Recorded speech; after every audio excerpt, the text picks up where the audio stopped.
In one apparition, Jesus showed, and you mentioned this, Jesus showed his wounds to his disciples. Now I ask the question, where do we go from here? After tickling your imagination about being pilgrims, now all the baptized as pilgrims and evangelizers. But the pilgrimage is with other peoples and other cultures. So we are together with humanity. So where do we go from here? Let us allow the risen Lord to lead us. In Matthew 28, verse 10, the risen Lord met Mary Magdalene and the other Mary, who came to the tomb after the Sabbath. He told them, "Do not be afraid. Go tell my brothers to go to Galilee, and there they will see me." Go to Galilee, and there they will see me. Galilee, described by the late Virgilio Elizondo as an outer region far from the center of Judaism in Jerusalem of Judea, and the crossroads of the great caravan routes of the world. It was a region of mixed peoples and languages. Go to Galilee. Sharing a border with non-Jewish territories and geographically far from the holy city of Jerusalem, it was often called in the New Testament the Galilee of the Gentiles. Galileans were viewed as people contaminated. This was even before COVID. They were considered as people contaminated by their contact with the pagans, with the impure cultures. They were considered impure and inferior. They were marginalized. Nothing good could come out of Galilee.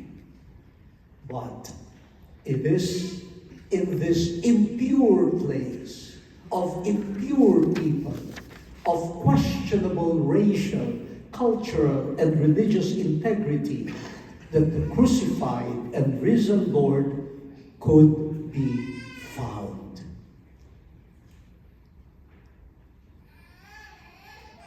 There in Galilee, they will see me. There, the body of Christ will be born.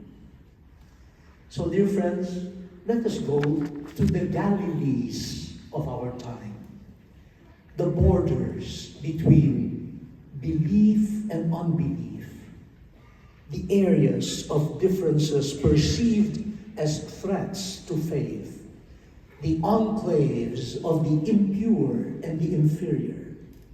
Yes, we will proclaim the good news of the resurrection there. But first and foremost, we will meet the risen Lord there, waiting for us among the wounded and the impure.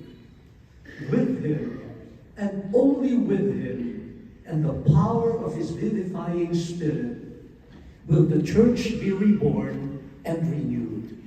Do not be afraid. Last October 2015, I visited the refugee camp in Idomeni, Greece, near the border with the former Yugoslav Republic of Macedonia.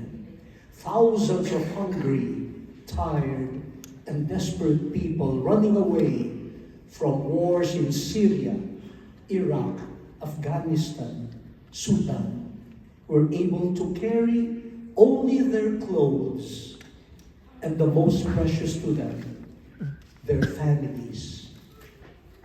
In the camp, you see wounds, you smell wounds, you touch wounds.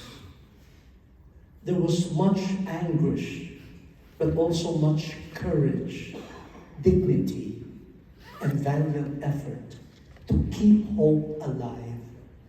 I talked with the lady vice mayor who was supervising the distribution of food, clothing, and medicine. I asked her if that was part of her duty as vice mayor of Idomeni. She said, no, I volunteered to work in the camp. Surprised that she embraced additional tasks, I asked her why she volunteered. She answered, my ancestors were refugees too.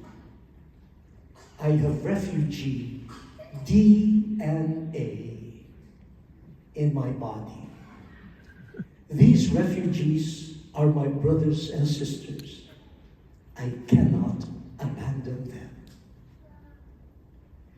These are words of love and mercy coming from generations of wounded people. And when I was about to leave the camp, I saw the exit sign written in Greek, ex hodos, exodus, the way. Yes, God is leading His people. The risen Lord will carry the wounded as they cross over from the terror of death to hope for new life. The risen Jesus was in that camp, in that Galilee. He met me there in the wounded. The camp is a Galilee. So please go to Galilee, to your Galilees. You will see Him there. Do not be afraid. Thank you.